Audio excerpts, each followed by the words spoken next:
Randy, it looked to me like she got bullied in that fight. What were your thoughts as you were in the corner? Yeah, I think we knew Christina was going to come out hard and be very, very aggressive, and we'd hope to be able to stick and move and make her chase us a little bit and wear her down, slow her down. And I definitely think Gina's used to being the bully instead of getting bullied. Mm-hmm. So that was definitely a new experience for her. I think there was a lot of pressure on Gina, going into the fight.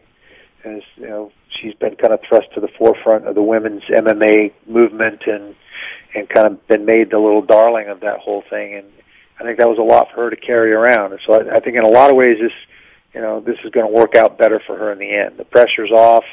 She doesn't have to worry about it being undefeated or any of that other stuff anymore. Mm-hmm. I think a little adversity sometimes in a fighter. I know for me personally, the fights I've lost have been very, very important in my development as an athlete and a person. Mm-hmm. And I think we'll see, character in Gina that we hadn't seen before, and she'll rise back up and be better and stronger down the road. Okay, now, Randy, I have to ask you the magic question. Why did she give up that full mount? You know what? I have no idea. Several people have asked me that, and why she stood up out of that position, I don't know. I think she may have been concerned she was going to get rolled back into the heel hook again. Mm-hmm. But I haven't talked to her myself. I'm hoping that she watches the tape at some point here and realizes that she actually did a pretty good job. She had a couple of opportunities to be successful and to win the fight, and obviously she got overwhelmed a couple times too. So. But ultimately, it wasn't like she just got walked through. It was a great round of fighting, no matter what. And so, I think she'll get back on that horse and get back to training and probably get a rematch somewhere down the road. Mm-hmm. Yeah, I'll be honest with you.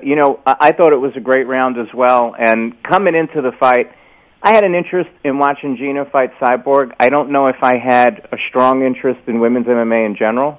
But I think the round was a great round, and it made me interested to see the next person fight Cyborg. So in that respect, I don't think it was bad for women's MMA. A lot of people are talking about, like, Gina losing is the death of women's MMA, and that's not the feeling I'm getting. No, I don't see it that way at all. I think that the fact that they headlined a major event was a huge step, and the fact that it was very exciting and people got it and they enjoyed it means it's likely it's going to happen again. And I don't think just because Gina lost that fight that it tarnished or did anything to women's MMA. How would you compare the energy for that fight to UFC main events that you've been in? Well, I think that the crowd was into it. It's hard to gauge energy at a show. I thought there were some pretty interesting fights on that whole card on that main event, and certainly the fans in San Jose have embraced MMA for a long time now. So I think they were into it, and it went real well. There seemed to be a pretty good high energy level in the whole arena. Is there a reason, Randy? Because my understanding was that Gina didn't suffer any serious injury, right? That's correct. Okay, so why didn't she go to the post-fight press conference? I think she was trying to swallow a lot of what had happened. She felt a little embarrassed. She felt like she let a lot of people down. I think, it's her first time losing. There was a whole lot of things that she was dealing with for the first time, and it's not uncommon for losers not to show up at the post-fight press conference anyway. So, I wasn't surprised that she didn't really want to talk to anybody. She just kind of wanted to spend time with her family and kind of let the dust settle.